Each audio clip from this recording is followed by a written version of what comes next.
ኢራን እንደዚህ ሆና ነው ያደረችው ትናንትና ሌሊት በእስራኤልና በአሜሪካ የጥምር ጥቃት እንግዲህ የምትመለከቱት የኢነርጂ ስትራክቸሮች ወይ ደግሞ የኦይል ማከማቻዎችና ኦይል ሪፋይነሮች የነዳጅ ማጣሪያ የነዳጅ ማከማቻዎች ሲደበደቡ አድሯል ማለት የምትመለከቱት እንግዲህ የምድር ላይ ሲኦል አስመስሏት ነበር ትናንትና። ዶናልድ ትራምፕ ካስታውስን በትናንትናው ዕለት ማለት ነው ጠዋት አካባቢ ኢራን is going to face the biggest attack ወይ ደግሞ እስካሁን ድረስ ከነበሩ ጥቃቶች በከፍተኛ ሁኔታ ዛሬ ይጠቃለች የሚል ዛቻዎች ያስተላልፉ ነበረ።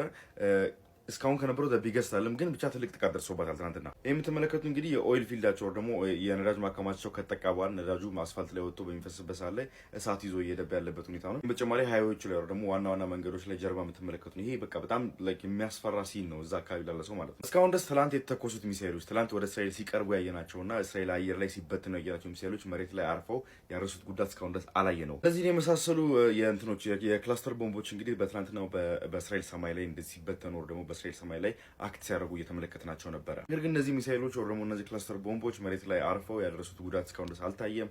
አስፋልቶች ይጎዱ፣ ህንፃዎች ይፍረሱ፣ ሰዎች ይሞቱ፣ ምንም እስካሁን ድረስ የታወቀ ነገር የለም። እንደነገርኳችሁ ሃይ ሚዲያ ሴንሰርሺፕ ወይ ደግሞ በከፍተኛ ሁኔታ መረጃ እንዳይወጣ ከእስራኤል ሴንሰር የተደረገ ነው የሚገኘው። ከዚህም በተጨማሪ ሄዝቦላም እንደዚሁ ኮንቲኒስሊ ሌሊቱን ሙሉ የተለያዩ ሮኬቶችን ወደ ኖርዘርን እስራኤል ወይ ደግሞ ወደ ሰሜናዊ እስራኤል የተለያዩ ሮኬቶችን ሲተኩስና ጥቃት ሲያደርስ እንዳመሸ ነው የተሰማው መረጃ። እንዲሁም ደግሞ የሄዝቦላ ሮኬቶች መሬት ይድረሱ አይድረሱ ይምቱ አይምቱ የታወቀ ነገር የለም። በጣም ፌር የሆነ ስራ እየሰራው እንደሆነ የምረዳው ወር ደግሞ እየሰራው እንዳለው የሚጋው መስሎ ታውቃላችሁ። የእስራኤልም ደጋፊዎች የኢራን ደጋፊዎች እኔ ላይ ሲያስፈራሩኝ ወር ደግሞ እኔ ላይ ጥላቻ ሲያሳዩ ከትክክል የስራ ይሰራው እንደሆነ ይገባኛል። አንዱ ሳይድ ብቻ ከሆነ ጥላቻ የሚያሳየኝ ኦፍ ኮርስ ወደዚህ ጋር እያለው አንዱ ሳይድ በዚህኛው ሳይድ ያለው ቢሆን ነው ወደዚህ ጋር እያለው ብያስብ ነበር። ግን ሁለቱም እየተፎካከሩ ነው። ማን ነው ኃይል በደንብ የሚያስፈራረው የሚባል ሁኔታ ማለት ነው። ለማንኛውም ከጀርባ የምትመለከቱት ኢራን ውስጥ ያለ እሳት ነው። ይሄ ኦይል ፊልድ ወር ደግሞ የነዳጅ ማከማቻ ቦታዎቿ ሌሊቱን ሙሉ በተደረገው የእስራኤል ጥቃትና የአሜሪካ ጥምር ጥቃት ማለት ነው ሲነድ አድሯል። አሁንም ይሄ እሳት እየነደደ ነው የሚገኘው። ያው እንግዲህ ያው የነዳጅ ወር ደግሞ የኦይል ነገሮች ማጥፋት ይከብዳል ታውቃላችሁ። ከነጋ ደግሞ የተለያዩ ጥቃቶች በእስራኤል ለመሰንዘራቸው ተነግሯል። በአይነቱ እንደምትመለከቱት በፊት ትንሽ ጠብጠብ ብለው አንዳንድ ቦታዎች ነበር። ይሄ ግን ሴንትራል እስራኤልን ሙሉ በሙሉ እንደምትመለከቱት አለርት ውስጥ ከተዋወሩ ደግሞ ሙሉ በሙሉ ስጋት ውስጥ የከተተ ጥቃት ነው። እስራኤል እንግዲህ ኢምፓክቶች ወር መሬት መጥተዋል ተብለው የሚወጡት እነዚህ ናቸው። እንግዲህ ዲብሪስ ወር ደግሞ አየር ላይ ከተመቱ በኋላ አየር ላይ ኢንተርሴፕት ከተደረጉ በኋላ ባዶ ሜዳ ላይ ሲያርፉ ያሉት ይሄውና ይሄው በቃ ምናምን ተብሎ ይወጣላቸዋል። ከተማው ሲወድቅ ከተማ ሲመታ ህንጻ ሲያፈርስ ግን በተአምር ትሞታታላችሁ እንጂ አታገኙ ፖስት የተደረገ አይደለም። ከዚህም በተጨማሪ የእስራኤሉ የኤርፎርስ ኮማንደር ሜጀር ጀነራል የሆኑት ቶሜር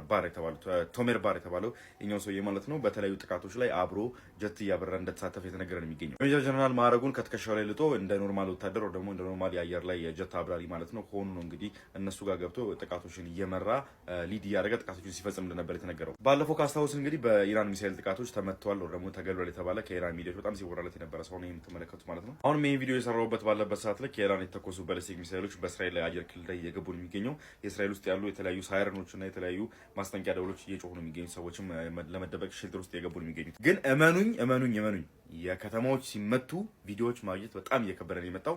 የምንመለከተው እንደዚህ ኦፕን ፊልድ ላይ ወይ ደግሞ ባዶ ሜዳ ላይ የሚወድቁ ሚሳኤሎችን እነሱ እየተቀረጹ ይወጣሉ። ሱዳን እንግዲህ ኢትዮጵያ እንዳስጠነቀቀች ሱዳን ታይምስ የተባለው የሱዳን መጽሔት እንግዲህ በማርች 6 እትሙ ይዞ ወጥቷል። ሱዳን ዋርንስ ኢትዮጵያ ኦፍ ፐኒቲቭ measures over drone attack የቅጣት ማለት የቅጣት ማስጠንቀቂያዎች ሰጣለች ኢትዮጵያ። ከቅጣቶቹ መካከል ሊሆን ይችላል ተብሎ የሚታሰበው ሱዳን አክቹአሊ የኢትዮጵያ ኤርላይንስ በሱዳን አየር ክልል እንዳያልፍ ባን ማድረግና አየር ክልሏን ለኢትዮጵያ አውሮፕላኖች መገደብ ነው። The warning follows accusations by Port Sudan that Ethiopia drones struck Sudanese territory in February and March. ኢትዮጵያ ድሮኖቿን በመጠቀም በፌብሩዋሪና በማርች ወራት ላይ ሱዳን ውስጥ የሚገኙ ሚሊተሪ ካምፖችን ጥቃት አድርሳለች፣ ኢትዮጵያ ራሷ ጥቃት አድርሳለች የሚል እዚህ ጋር የምትመለከቱ አኪዩዜሽን ወር ደግሞ ውንጀላዎችን ከተናገረች በኋላ ነው ሱዳን ሉዓላዊነትን ጥሶብኛል ሆስታይል ወር ደግሞ ለሉዓላዊነት አስፈሪ ሁኔታ ነው በረው ደግሞ አስፈሪ ጥቃት የተካሄደብኝ የሚል ነገር ነው ሱዳን የተናገረች የምትገኘው። ኢትዮጵያ ደግሞ በምላሹ እነዚህ ነገሮች ወር ደግሞ እነዚህ አኪዩዜሽኖች ወንጀላዎች ውሸት መሆናቸውና ሐሰት መሆናቸውን ከተናገረች በኋላ የሱዳን አምባሳደር ደግሞ በኢትዮጵያ የሱዳን አምባሳደር ራሷ ጠርታ ማናገሯም ተነግሯል። በዚህ ጉዳይ ላይ እንደምትመለከቱት ከተወሰኑ ቀናት በፊት ደግሞ እንደምናስታውሰው የሱዳን መሪ ወር ደግሞ በሱዳን በአሁን ሰዓት ላይ የኤስኤፍ የሱዳን አርምድ ፎርስስ የሱዳን ታጣቂዎች ወር ደግሞ የሱዳን ሚሊተሪ መሪ የሆነው ጀነራል አልቡርሃን አብዱልፈታህ አልቡርሃን እንግዲህ ኢራንን እደግፋለሁ ማለት አሜሪካና እስራኤል ማስጠንቀቁ ይታወሳል። ለማንኛውም በዚህ ጉዳይ እናንተ ሀሳብ ምንድነው? ኢትዮጵያ የተባለችው ነው ደግሞ ጥፋተኛ ነች ተብላ የተወነጀለችበትን ስራዎች ወር ደግሞ ድርጊቶች አድርጋለች ወይስ ደግሞ ሱዳን ዝም ብላ ከመሬት ተነሳ ነው እየለፈለፈች የምትገኘው? ሀሳባችሁ ምንድነው? ኮሜንት ላይ አስቀምጡልኝ። መልካም ምሽት።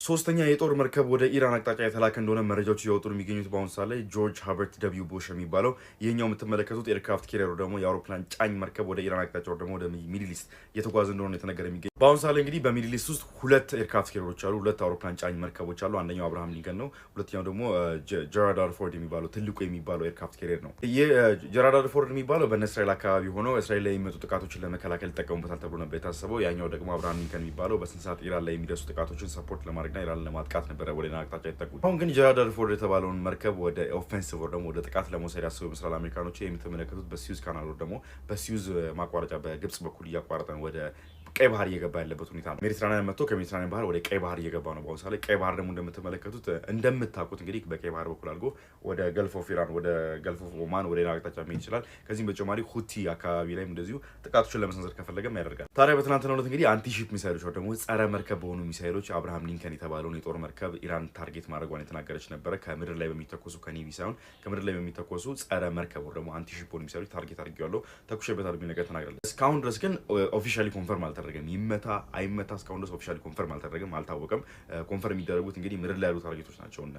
ራዳር ቤዞቻቸው፣ የኦይል ፊልዶቻቸው ምናምን ምድር ላይ እየተመቱ እንደሆነ አይተናል። ነገር ግን መርከቦቻቸው ላይ እስካሁን ድረስ ይሄ ነው የሚባል ጥቃት ሲደርስ አልተመለከትንም። ሶስተኛ መርከብ መጨመር እንግዲህ የኦፕሬሽናቸው ነው ደግሞ የዚች ሀገር ላይ የሚያደርጉትን ጥቃትና ኦፕሬሽን ለረጅም ጊዜ ለመጎተት እንዳሰቡ የሚያሳይ ነው። የኢራኑ ፕሬዚዳንት መሱድ ፔዜሽኪያን እንደተናገሩት ከሆነ ጎረቤት ሀገራት ላይ ኢራን ስታደርስ የነበረችውን ጥቃት ከዚህ በኋላ እንደምታቆምና ከዚህ በኋላ ለሚቀጥሉት ቀናትና ለሚቀጥሉት የጦርነት ጊዜያት ላይ ጎረቤት ሀገሮች ጥቃት እንደማይደርስባቸው አሳውቀዋል። መሱድ ፔዜሽኪያን ነገር የተናገሩት እንግዲህ ጊዜያዊ አመራሩ ደግሞ የኢራን ጊዜያዊ አመራር የወሰነው ውሳኔ በመከተል ነው። ውሳኔ ምን መሰላችሁ? እነዚህ ገልፍ ሀገራት ደግሞ እነዚህ የኢራን ጎረቤት ሀገራት ላይ ጥቃት ሲሰነዘር የነበረው ከነሱ ቤዞች ላይ ከኖር ደግሞ እነሱ ሀገሮች ላይ ካሉ ቤዞች ወደ ኢራን ጥቃት የሚሰነዘር ከሆነ ብቻ ነው ከዚህ በኋላ ጥቃት የምትሰነዝርባቸው እና ለገና የዩኤስ ወር ደግሞ የተለያዩ የአሜሪካ ቤዞች እነሱ ሀገሮች መሬት ላይ ወር ደግሞ እነሱ ሀገሮች አፈር ላይ ያሉና ከዚህ በኋላ ጥቃት አንሰነዝርባቸውም ከነሱ ቤዞች ላይ ደግሞ ከነሱ ሀገሮች ላይ ካሉ ቤዞች ጥቃት ሲሰነዘርብን ብቻ ነው መልስ ምት የምንሰጠው የሚል ነገር ተናግረዋል። በመጨረሻም የገልፍ ሀገራት ደግሞ የኢራን ጎረቤት ሀገራትና የአረብ ሀገራት የሚገኙ ሀገራት ሙሉ በሙሉ ረፍታቸውን ሊያገኙ ይመስላል። ነገር ግን ከነሱ ቤዝ ላይ ደግሞ በአረብ ሀገራት ላይ ከሚገኙ የአሜሪካ ሆነ የሌሎች ሀገሮች ቤዞች ላይ ጥቃት የሚሰነዘር ከሆነ ወደ ኢራን ጥቃቷን እንደምትመልስና መልስ ምት እንደምትሰጥ ተናግራለች።